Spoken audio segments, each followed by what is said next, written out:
ஆன்மீக அன்பர்களுக்கு வணக்கம். செவ்வாய் ராசிக்காரர்களுக்கு சில தடைகளை ஏற்படுத்தினாலும் நல்ல நன்மைகளை செய்யக்கூடியவர். நிலத்திற்கு அதிபதியான நிலமகன் அவர். சமண சமயத்தில் வாசு பூஜையார் என்ற தீர்த்தங்கரையே வணங்குகின்றனர். செவ்வாயின் திசை தெற்கு. செவ்வாயின் மனைவி சக்தி தேவி ஆவார். செவ்வாய்க்கு உகந்த நிறம் சிகப்பு. திருவெண்காடு ஸ்வேதாரண்யேஸ்வரர் கோவில் தரிசனம் சிறப்பு தரும். முருகக் கடவுளை வழிபடுவதும் நல்லது. இந்த மந்திரத்தை சொல்லி வர உடல் ஆரோக்கியம் ஏற்படும். பாதுகாப்பு பணி வீரர்களோடு நட்பு உருவாகும். ஆயுத பயிற்சி செய்ய வாய்ப்பு உருவாகும். உங்களுக்கு பிடித்தமான உணவு உண்ண வசதிகள் வந்து சேரும். சகோதர வழி உறவுகளும் மேம்படும். இந்த மந்திரத்தை என்னோடு சேர்ந்து சொல்லி வாருங்கள். செவ்வாயின் நன்மையை பெறுங்கள். ஓம் வீரத்வஜாய வித்மஹே விக்னஹஸ்தாய தீமஹி தன்னோ பௌம பிரச்சோதயாத். ஓம் வீரத்வஜாய வித்மஹே விக்னஹஸ்தாய தீமஹி தன்னோ பௌம பிரச்சோதயாத். ஓம் வீரத்வஜாய வித்மஹே விக்னஹஸ்தாய தீமஹி தன்னோ பௌம பிரச்சோதயாத். ஓம் வீரத்வஜாய வித்மஹே விக்னஹஸ்தாய தீமஹி தன்னோ பௌம பிரச்சோதயாத். ஓம் வீரத்வஜாய வித்மஹே விக்னஹஸ்தாய தீமஹி தன்னோ பௌம பிரச்சோதயாத். ஓம் வீரத்வஜாய வித்மஹே விக்னஹஸ்தாய தீமஹி தன்னோ பௌம பிரச்சோதயாத்.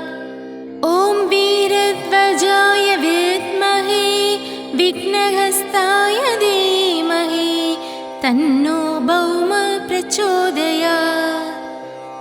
ஓம் வீரத்வஜாய வித்மஹே விக்னஹஸ்தாய தீமஹி தன்னோ பௌம பிரச்சோதயாத். ஓம் வீரத்வஜாய வித்மஹே விக்னஹஸ்தாய தீமஹி தன்னோ பௌம பிரச்சோதயாத்.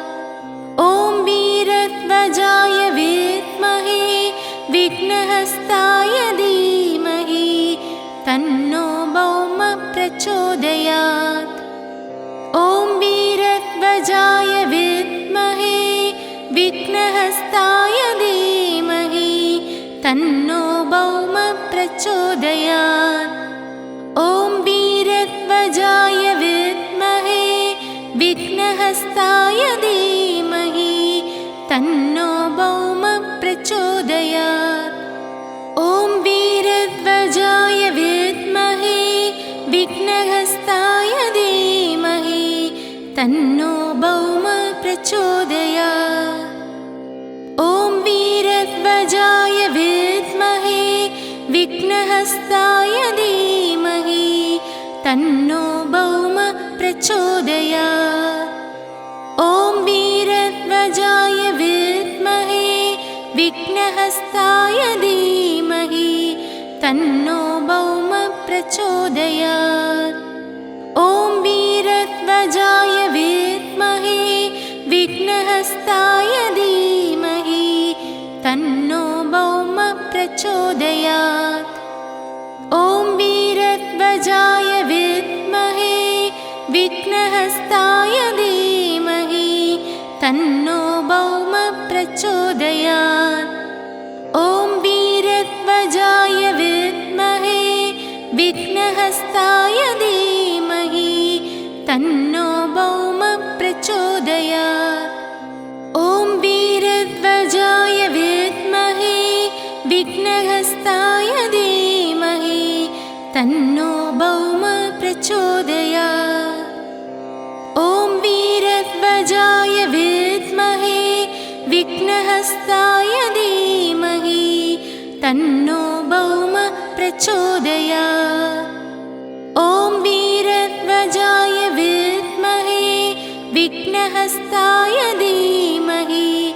तन्नो भौम प्रचोदयात्। ॐ वीरध्वजाय विद्महे विघ्नहस्ताय धीमहि तन्नो भौम प्रचोदयात्। ॐ वीरध्वजाय विद्महे विघ्नहस्ताय धीमहि तन्नो भौम प्रचोदयात्। ॐ वीरध्वजाय विद्महे विघ्नहस्ताय धीमहि तन्नो भौम प्रचोदयात्।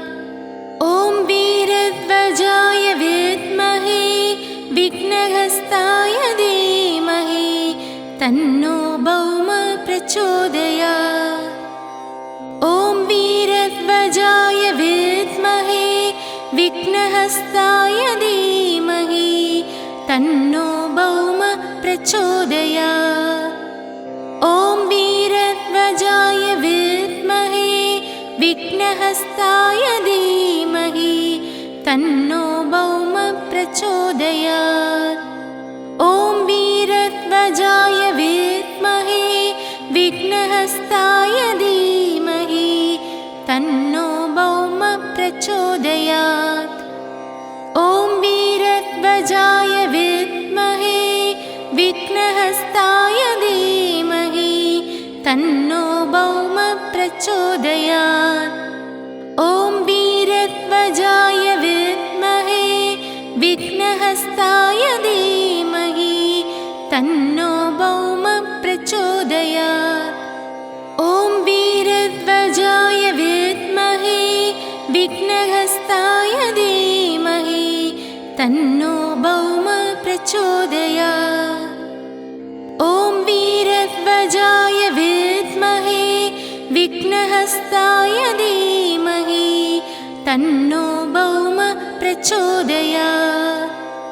ॐ वीरध्वजाय विद्महे विघ्नहस्ताय धीमहि तन्नो भौम प्रचोदयात्। ॐ वीरध्वजाय विद्महे विघ्नहस्ताय धीमहि तन्नो भौम प्रचोदयात्। ॐ वीरध्वजाय विद्महे विघ्नहस्ताय धीमहि तन्नो भौम प्रचोदयात्। ॐ वीरध्वजाय विद्महे विघ्नहस्ताय धीमहि तन्नो भौम प्रचोदयात्। ॐ वीरध्वजाय विद्महे विघ्नहस्ताय धीमहि तन्नो भौम प्रचोदयात्। ॐ वीरध्वजाय विद्महे विघ्नहस्ताय धीमहि तन्नो भौम प्रचोदयात्। ॐ वीरध्वजाय विद्महे विघ्नहस्ताय धीमहि तन्नो भौम प्रचोदयात्। ॐ वीरध्वजाय विद्महे विघ्नहस्ताय धीमहि तन्नो भौम प्रचोदयात्। ॐ वीरध्वजाय विद्महे विघ्नहस्ताय धीमहि तन्नो भौम प्रचोदयात्। ॐ वीरध्वजाय विद्महे विघ्नहस्ताय धीमहि तन्नो भौम प्रचोदयात्। ॐ वीरध्वजाय विद्महे विघ्नहस्ताय धीमहि तन्नो भौम प्रचोदयात्। ॐ वीरध्वजाय विद्महे विघ्नहस्ताय धीमहि तन्नो भौम प्रचोदयात्। ॐ वीरध्वजाय विद्महे विघ्नहस्ताय धीमहि तन्नो भौम प्रचोदयात्। ॐ वीरध्वजाय विद्महे विघ्नहस्ताय धीमहि तन्नो भौम प्रचोदयात्। ॐ वीरध्वजाय विद्महे तन्नो भौम प्रचोदयात्।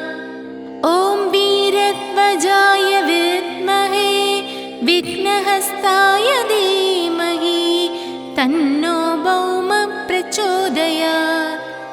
ॐ वीरध्वजाय विद्महे विघ्नहस्ताय धीमहि तन्नो भौम प्रचोदयात्। ॐ वीरध्वजाय विद्महे विघ्नहस्ताय धीमहि तन्नो भौम प्रचोदयात्। ॐ वीरध्वजाय विद्महे विघ्नहस्ताय धीमहि तन्नो भौम प्रचोदयात्। ॐ वीरध्वजाय विद्महे विघ्नहस्ताय धीमहि तन्नो भौम प्रचोदयात्। ॐ वीरध्वजाय विद्महे विघ्नहस्ताय धीमहि तन्नो भौम प्रचोदयात्। ॐ वीरध्वजाय विद्महे विघ्नहस्ताय धीमहि तन्नो भौम प्रचोदयात्। ॐ वीरध्वजाय विद्महे विघ्नहस्ताय धीमहि तन्नो भौम प्रचोदयात्। ॐ वीरध्वजाय विद्महे विघ्नहस्ताय धीमहि तन्नो भौम प्रचोदयात्। ॐ वीरध्वजाय विद्महे विघ्नहस्ताय धीमहि तन्नो भौम प्रचोदयात्। ॐ वीरध्वजाय विद्महे विघ्नहस्ताय धीमहि तन्नो भौम प्रचोदयात्। ॐ वीरध्वजाय विद्महे विघ्नहस्ताय धीमहि तन्नो भौम प्रचोदयात्। ॐ वीरध्वजाय विद्महे विघ्नहस्ताय धीमहि तन्नो भौम प्रचोदयात्। ॐ वीरध्वजाय विद्महे विघ्नहस्ताय धीमहि तन्नो भौम प्रचोदयात्।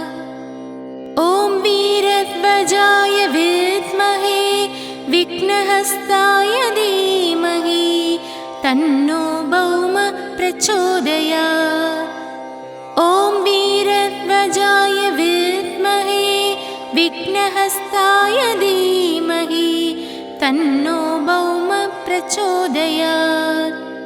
ॐ वीरध्वजाय विद्महे विघ्नहस्ताय धीमहि तन्नो भौम प्रचोदयात्।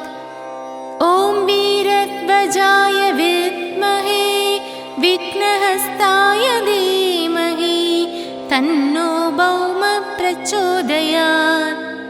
ॐ वीरध्वजाय विद्महे विघ्नहस्ताय धीमहि तन्नो भौम प्रचोदयात्। ॐ वीरध्वजाय विद्महे विघ्नहस्ताय धीमहि तन्नो भौम प्रचोदयात्। ॐ वीरध्वजाय विद्महे विघ्नहस्ताय धीमहि तन्नो भौम प्रचोदयात्।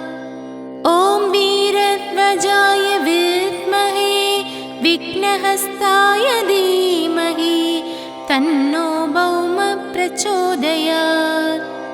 ॐ वीरध्वजाय विद्महे विघ्नहस्ताय धीमहि तन्नो भौम प्रचोदयात्।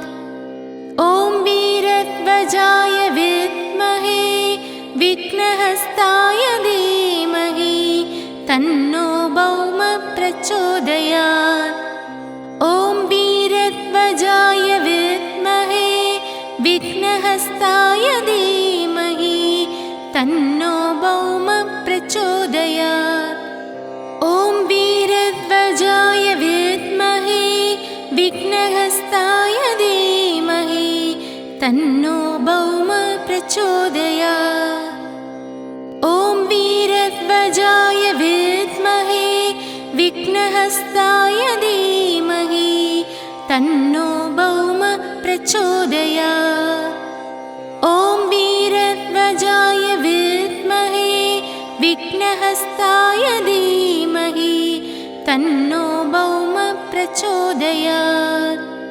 ॐ वीरध्वजाय विद्महे विघ्नहस्ताय धीमहि तन्नो भौम प्रचोदयात्।